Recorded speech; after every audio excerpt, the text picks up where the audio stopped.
What's going on out there from your point of view as someone who's officially a political science professor? Well, as you know, Shane, before the crisis hit, Americans were totally unified on political. And now, in the wake of the crisis, we're even more unified than we were before. We're really coming together.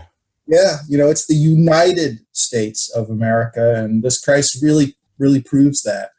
Yeah, it's interesting in that when new issues come along, the existing political alignments aren't necessarily in place, and so people kind of have to settle in. Like, well, exactly what side am I on? People generally know what side they're on, but they don't necessarily know what is my side supposed to think about this matter.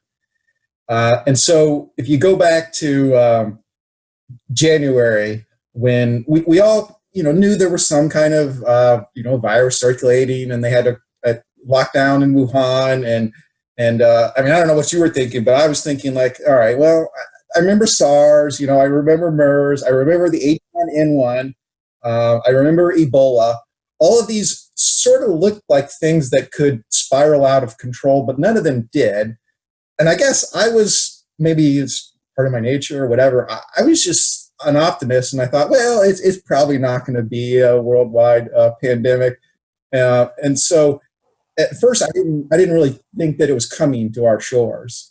Yeah, well, I have made a number of apologies to a lot of people who tried to warn me about this, because my bias was, I actually thought that I was being pragmatic because I do not consider myself to be an optimistic person in life generally, but I have lived a lifetime of, from my point of view, watching people freak out and overreact to every single thing, and my point of view was that the news loves to focus on these these few anomalies and really hype them up for ratings. Not any one particular news source, just everyone that wants some eyes on it. You want to get the attention grabbing stuff on there, and one great way to do that is to scare the crap out of people. So I dismissed all of this as just that early on, and boy, was I wrong. It's made me question my own judgment and my ability to perceive, take in what news is relevant and what isn't, and I don't know. It's given me a lot to think about. Well, so you were with most people. I wouldn't beat yourself too much over that. I mean, it was sort of being talked about, and there were a few epidemiologists who were saying, hey, this could be big, but it seemed like those were minority voices. And famously, our president very much minimized the threat, and he spent pretty much January and February saying, "Hey, it's no big deal. China's got it under control." And then once we finally did have some cases, initially in my neck of the woods here nearby, in nursing home in Kirkland, Washington, he was saying, it's just a few cases, nothing's going to happen, and much of the at that point there wasn't kind of clear splits, like who was on what side, and because frankly a lot of the more left leaning media were also not anticipating a big threat right at that point. But interestingly, there were a couple of, probably more than a couple, but at least a couple that I know of right-wing, more nationalistic kind of voices who were saying this is a big problem, it's going to be big. Steve Bannon was one of those.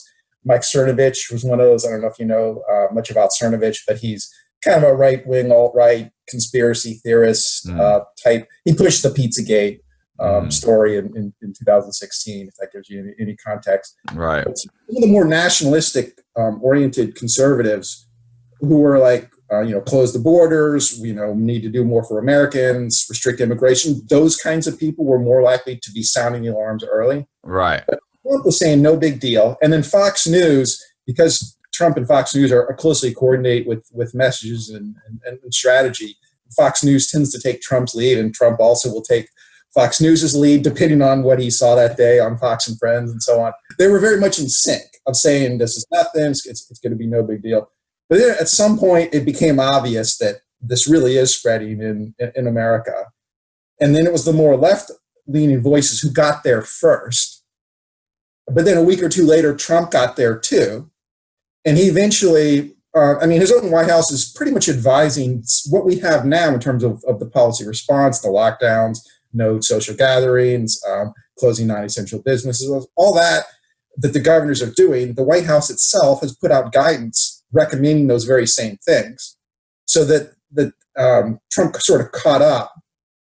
But just in the last week or two, he did have that period where he was wanting to say, "Hey, let's reopen the economy by Easter, everything up and raring to go," and that didn't fly so well. So then he kind of backed down. He didn't say a whole lot for the next week or two. And now he's doing this kind of interesting move where he's, on the one hand, still has the official guidance recommending essentially what we're doing, but then he's quietly encouraging, or maybe not so quietly, through tweets, encouraging the protests going on in various state capitals. Started out in Michigan, but you've had him in Ohio, we've had him here in Washington, Minnesota, Virginia, and some other states. He's also encouraging those. So he's kind of like, I think right now he's throwing out a lot of different messages, and he's not quite sure, what to go with. But as a result of this, the alignments there, they were kind of initially there was no clear alignment. So if it's an older issue like it's abortion or it's guns or it's capital gains tax, something, we all know what all the positions are, and people take their predictable positions, and depending upon what side of the political spectrum you're on, we kind of know what you're going to say.